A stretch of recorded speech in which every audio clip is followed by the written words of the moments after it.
नमस्कार विद्यार्थ्यांनो, माझे नाव आहे पंकज मते आणि आज आपण शिकणार आहोत इयत्ता 7वीतला गणित विषयातला 6व्या धड्याचा दुसरा भाग.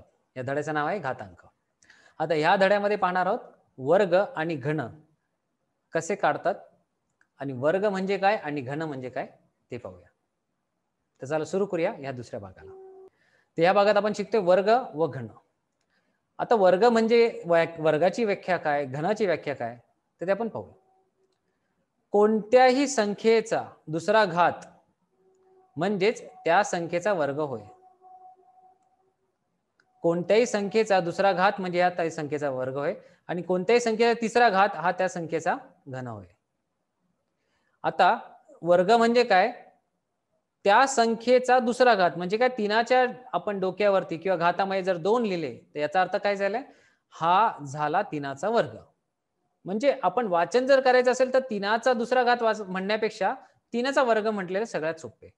तसे तीनाचा तिसरा घात म्हणजेच काय, तीनाच्या डोक्यावरती किंवा तीनाच्या घातामध्ये आपण 3 लिहायचे. आता या उदाहरणात दिलेत 5चा तिसरा घात किंवा 5चा घन म्हणजेच काय, 5च्या घातांकात आपल्याला 3 लिहायचे.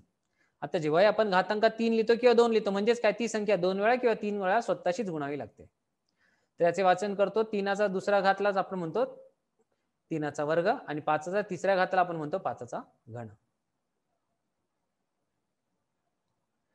आता पुढचा भाग म्हणजे पाया समान असलेल्या घातांकित संख्यांचा गुणाकार. पाया म्हणजे काय, ही असते पाया, हा असतो घात.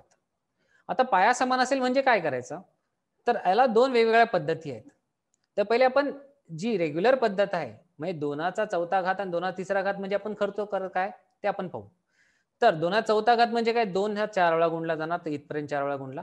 त्यानंतर पुन्हा गुणाकाराचे चिन्ह आहे आणि आपला 2 वेळा पुन्हा 3 वेळा गुणायचं. तर इथे गुणाकाराचे चिन्ह करून आपण 2 पुन्हा 3 वेळा गुणला.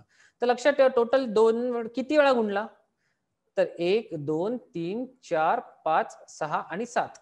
तर आपण 2 जितके वेळा गुणतो तितकी संख्या 2च्या घातांकात लिहितो. म्हणजे 2 हा झाला पाया आणि हा 7 झाला त्याचा घातांक.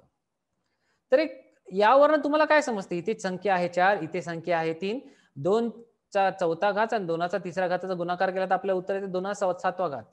तर इथे तुम्ही पाहू शकता, जर आपला पाया जर सारखा असेल तर घातांकाची आपण बेरीज करू शकतो. तेव्हाच आपल्याला उत्तर येते 2चा चौथा घात गुणिले 2चा तिसरा घात म्हणजेच काय, 2च्या घातात 4 अधिक 3 लिहिले तर उत्तर आहे 2चा 7वा घात असे. तर लक्षात ठेवा, जर पाया सारखा असेल तर आपण घातांकाची बेरीज करू शकतो. आता दुसरा प्रश्न आहे -3चा दुसरा घात आणि -3चा तिसरा घात म्हणजे -3चा वर्ग आणि -3चा घन. तर -3चा वर्ग म्हणजे -3 2 वेळा लिहा, -3चा घन म्हणजे -3 3 वेळा लिहा. पण मोजला तर तुम्ही 1 2 3 4 5 5 वेळा ही संख्या लिहिली तर आपण काय लिहितो, जर तीच संख्या 5 वेळा गुणत असेल तर 5 हा झाला त्या संख्येचा घातांक आणि ती संख्या म्हणजे तिचा पाया झाला -3.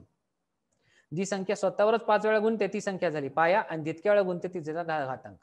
तिथे आपण लिहू शकतो -3चा दुसरा घात म्हणजे वर्ग गुणिले -3चा घन. उत्तर येतं -3च्या घातामध्ये 2 अधिक 3 लिहिले तर -3चा 5वा घात असं आपण म्हणतो. अजून एक उदाहरण घेऊ.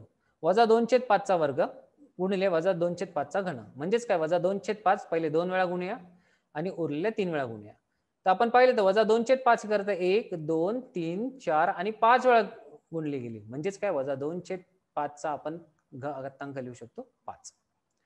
आता यावरून आपल्याला काय कळते, तर -2/5 गुणिले -2/चा तिसरा घात किंवा वर्ग आणि तिसरा घात. तर आपण काम करू शकतो, जेव्हा अशा वेळेस आपल्याला पाया हा सारखा असतो तर नेहमी लक्षात ठेवा आपण घातांकाचे काय करतो, नेहमी बेरीज. तर बेरीज केली तर आपलं उत्तर येईल -2/5चा 5वा घातांक.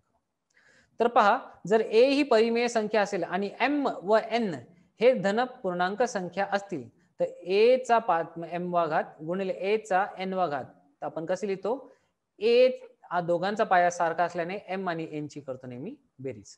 तर ह्या उदाहरणांमध्ये आपण तेच दाखवले की आपल्या दोन संख्येच्या दोन्ही संख्येचा पाया सारखा असेल तर त्या घातांकाची बेरीज आपण करू शकतो. त्याचं उत्तर येते इथे.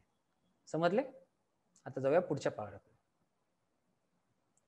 आता इथे आपण सोडवणार सर्वसंच 27. तर इथे पहा, सोपे रूप द्या म्हणजेच काय, ह्यांचा 7 हा पाया ठेवून घातांक किती येईल तो पाहायचा आहे. तर आपल्याला हा प्रश्न पहिला आहे 7चे चौथा घात आणि 7चा वर्ग.